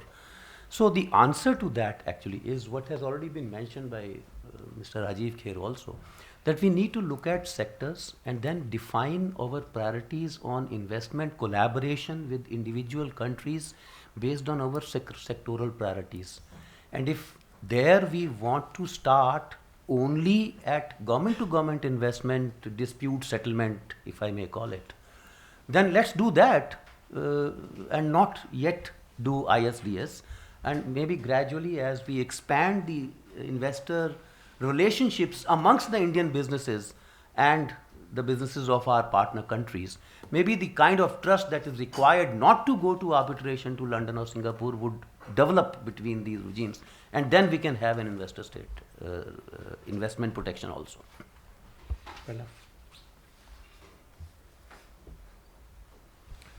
Yeah, thank you. Let me quickly reflect on first your points, that is India's possible accession to CPTPP. In fact, since I represent from industry, so my view is from industry perspective. And since it is accession process, so that would always be very difficult for India. And in accession process, you are the receiving end. And so there will be very little flexibility for you to just negotiate. It depends upon all the other 11 members how they negotiate. They may negotiate very hard, they may negotiate soft. So it's very difficult. Second, again, CPTPP, of course, the only positive point is that China is not part of that. So that suits our purpose. But in terms of the tariff agreement, they would definitely ask for very, very ambitious commitment. I don't think industry is prepared for that. And I don't think any discussion happening with the government and industry. Second, sir, your point on China's diverting, so that's a real threat. The kind of tariff wall China is going to face in Europe and America. And what we have seen as per the recent report, China's overcapacity is expanding to many more sectors. It's not only steel, it's not only electronics, it's a petrochemical. I represent petrochemical sector from Reliance, and automobile also. So China is sitting over huge inventory of internal combustion engine traditional cars. Since thanks to India's high tariff, they have not been able to penetrate Indian market, but that's a real threat. So that we have to be watchful of that China's action on that. On services part quickly, because that's definitely an opportunity, but unfortunately our services export basket is not very well diversified. But looking at the data last year, 2024, this year basically, the services trade has grown by more than 7% and merchandise by 3%. So going forward, we see more expansion in services trade, but we have to build our own capacity. Thank you. Yeah, it is on. Yeah. To the point of the GCC, I think it's absolutely right that it has to be factored into this conversation. And there's also a furbish kind of activity to increase it and so on. I think, to me, it speaks to several points that were made, which may have a theory around it that I may be just ignorant about. But I think if you think of trade as a rishta, for instance, use that word, right? Then I think in the history, kings and kingdoms have used these, gone beyond transactions by, various ways of marrying somebody, whatever it is. There's a whole bunch of activities which are agent level activities that happen whether there's Trump in the office or somebody else in the office. That is what needs to grow to soften the blows of, and I think this is what was the point about the ecosystem to ecosystem connection, interdependencies and so on. So definitely something to sort of, it's a class of activities that one has to go after. Thank you, Vipul, and then Mr. Chaudhary. Thank you. See, often we forget one thing, that as compared to, let's say, 25 years ago, we are in a much better position, much stronger position. At that time, even discussing in a non-governmental NGO platform, wherever, labor standards and environmental standards, those issues were a strict no-no. I remember Professor Muchkund Dubey in front of Ambassador Chandrasekhar and Ambassador Subramaniam almost slapped me when we were organizing a session on linkages between trade and labor standards in one of the, I think, first WTO public forum in 2000, 99 or 2000. We are much stronger now. I am not saying that every time, everywhere, we should unnecessarily flex our muscles. But whenever required, I agree with Abhijit. Whenever required, I will paraphrase what Abhijit, one of his points, that it is not necessarily to use teeth every time. Tongue can do the job at times. And many times we have seen that. to paraphrase Ramakrishna Paramahansadev, it is not necessary that we should bite whenever there is an opportunity. Even phosphorus can do the job on many occasions. Yes, yes. Right. And this is what America is doing, many other powers are doing from time to time. I'll end up just with one example. We are not a strategic ally of the US. We'll never be a treaty ally of the US. We are a strategic partner. Never, not a treaty ally. We'll never be a treaty ally. And because of this strength that we are generating over the years, that's why India and Russia co-designed and co-developed BrahMos, sold to Philippines, which is a treaty ally of the US, not opposed by China. Think about it. Yeah. So I'm not saying that we should do whatever we want to do, but we have to play the game, and we have to have a vision, very clear vision, with a strategy, a number of related strategies in place, and we should do it with humility. I would just add four more. Thank you, thank you. I would just add four more interventions, and then, sir, Mr. Suman Chaudhary, I think you can respond to the four that are coming in. This is by Mr. Kohli, Professor Gulshan Sachdeva, Commodore Samadar, and Dr. Tyagi. So, here. Thank you, Sachinji. I would like to share some insights on the services. You mentioned about GCCs, which is one extreme, where you are doing a digital delivery. And I think on services, the only threat is the visa part. So this on-site export, and by the way, somebody raised this point, still about more than 60% of our IT exports services is destined for US. Now this on-site part is coming down. One would like to see some kind of good data on this, how much actually it is coming down. And I would like to share that, for smaller software exporters from India, getting H1B was difficult even earlier. And we didn't have, big lobby there.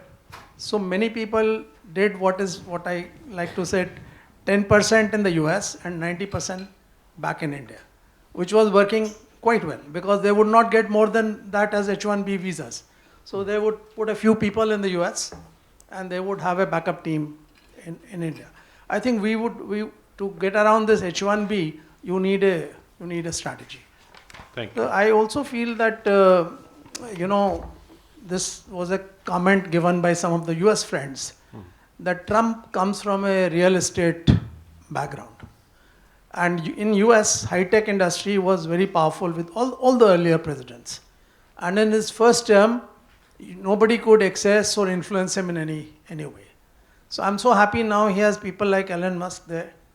We have a whole lot of Indian diaspora, which is influential, and we must leverage them to the fullest.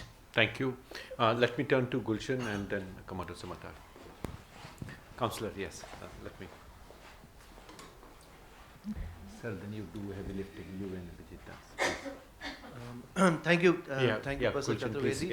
It has been a rich discussion.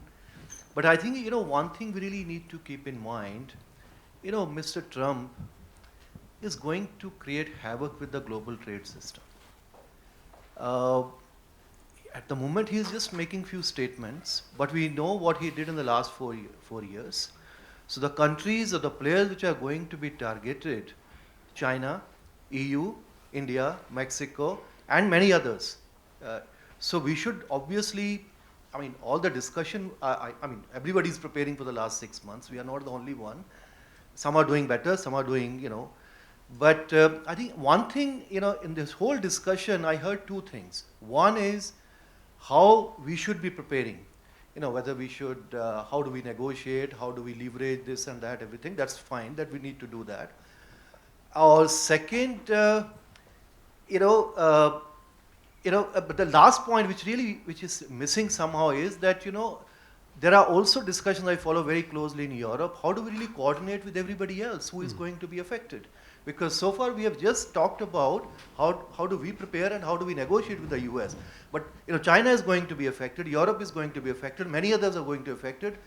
What is our strategy to kind of coordinate with all of them and then come out with some kind of strategy? Thank you. Commodore Samadar, please.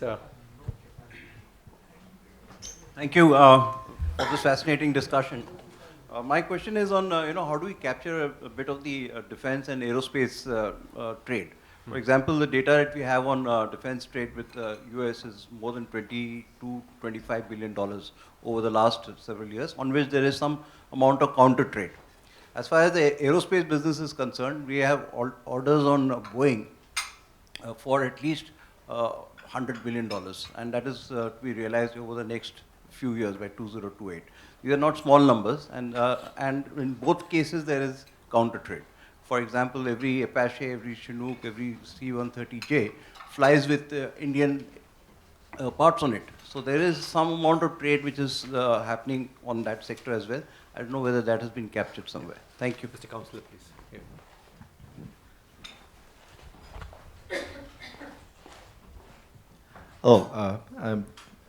I'm the DCM Lim of the Korean Embassy. Thank you very much for this wonderful session. And I was actually going to talk exactly what the gentleman just talked about. Korea too. There are a lot of discussions in my country. Well, despite the political drama that's unfolding, but that's one side. But still, Korea is still there. We're still one of the high-tech economies, and there are a lot of discussions within Korea on how to tackle this new challenge faced by the new Trump administration on trade and tariff. And in our internal discussion, we also say that Korea is the 8th or the 9th ranking country in terms of deficit volume with the U.S. And we also talk about how this could be also an opportunity for us. So as the gentleman said, I would really propose to have another kind of session like this with Korea and see what we can do together. Have experts of both our countries get together, and see what kind of alignment that we can have together. And I've been here for about 2 years, and one of the things that we're trying to do is really to strengthen Korea-India relations, especially in terms of the economic dimension. We have all the Korean big companies here, as you know very well, but want to take it one notch higher.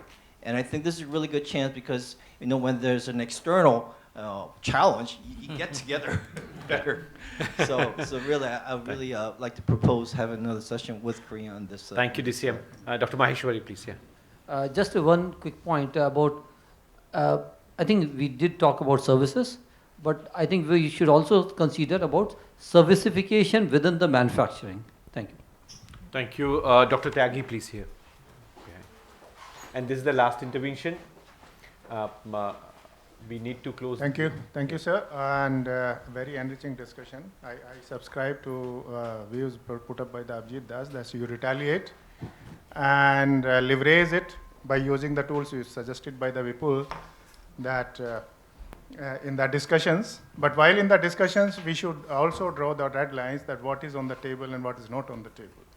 And in this task, there has been a demand from the various discussions that we should extend the patent period beyond 20 years at various forums at various times. And also the demand on the data exclusivity on the global generics products which have come out of the patents, which gives them a kind of a monopoly to the Western for the imports into India. So we'll have to be very careful that India's competence is growing the manufacturing sector. And if we give to these kind of demands on IPR and data exclusivity and all, definitely it is going to have a countervailing impact on the manufacturing capacities in India. So we'll have to keep it in mind. And the sectors which are going to be impacted are the pharmaceuticals and the agrochemicals, which have the large trade surplus, maybe up to put together $10 billion trade surplus. So these are the things which we should. Thank you. Thanks a lot, Dr. Tyagi. Let me now bring in Mr. Sumanta Chaudhary and Professor Abhijit Das to respond to these issues. I would also request Dr. Mukherjee and Pankaj to respond. So, sir, can we begin with you? On the services and investment, it'd be good to remind ourselves that 2/3 of global FDI inflows, and this is true for India, whether you look at inward or FDI, is actually services. It's about 70% actually. That's where. Second, on services, combining all the questions, the business models and the way you are delivering services is undergoing a change. And it is further accentuated by what AI is doing. To take an example, outsourcing of the kind that we have seen, where you essentially use time difference as your USP, is gone.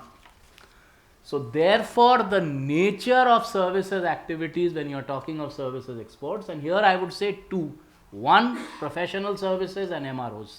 These are the two areas perhaps with US where you could do much better. On the coordination with other countries, let me say that while it sounds something which should be done, but perhaps Trump's whole attempt to do this is essentially to go into bilaterals where you play one against the other. So to what extent a unified approach of this kind, you might try it in the WTO, but we know where the WTO is. But in a bilateral framework, to what extent this would work, I have my very, very grave doubts on this. Thank you. Professor Das, please. Thanks Sachin. I will take what Sumanta said forward on coalition. Professor Sachdeva, your idea is great. The problem is India cannot lead that coalition. South Korea cannot lead that coalition. It has to be led by European Union. The last time when European Union showed spine, led that coalition against US was in a dispute called Byrd Amendment dispute, which was fabulously successful. We ended up retaliating against US and we compelled US to change its domestic laws. But thereafter, I think European Union no longer has the courage or the spine to take on US. And because of that, any coalition against US is likely to be a non-starter, I'm afraid. Thank you. Dr. Mukherjee, please. A quick response, regarding investments, we have mechanisms and that needs to be. We have mechanisms where we can co-invest in the US startups who are working with the Indian startups and Indian academics in India. That is a good way to bring those startups and create center of gravity in India. Thereby we increase collaborations between the two groups and then invest in India to start bases in India, which will be, as just earlier, will be a great to get back put investment in India and see the Indian innovations move out of the boundary. Thank you.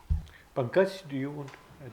Yeah, I mean, I don't have anything to add on the comment which have been posed. I just want to put one thing straight about one clarification. Couple of time this critical mineral came up. I think Mohanty sir showed that it is basically not critical mineral, it is mineral fuel. So we are not importing critical minerals. So we have to be very clear. So though we are part of their critical mineral partnership, but as of now, nothing is happening on that front. So that's one clarification.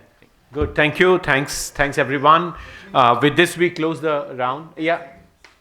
5 seconds. 5 seconds. I think we have not discussed one point. Because we are yet to master the art of using non-governmental bodies to understand what are those lead lines, when to cross, when not to cross, if we cross, what is going to happen. I remember how US government, they are still used them, AFL-CIO and environmental goods in Seattle, to test the ground on labor standards and environmental standards. I think going forward, RIS should take a lead in developing the capacity of our government and government agencies to master that art. Thank you.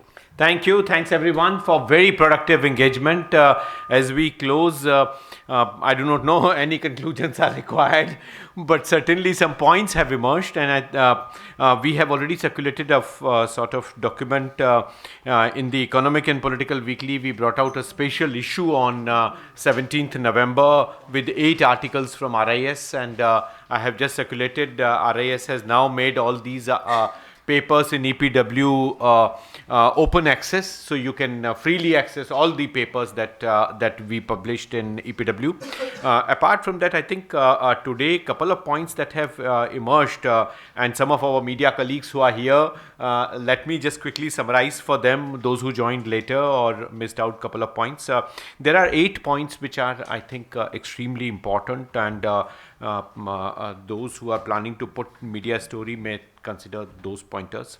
First and foremost is our idea of finding India-US trade partnership factoring many other sectors, The term that we have used today in this panel is comprehensive view of India-US partnership, bringing in trade, investment, technology and finance, all the four. So that's the first point.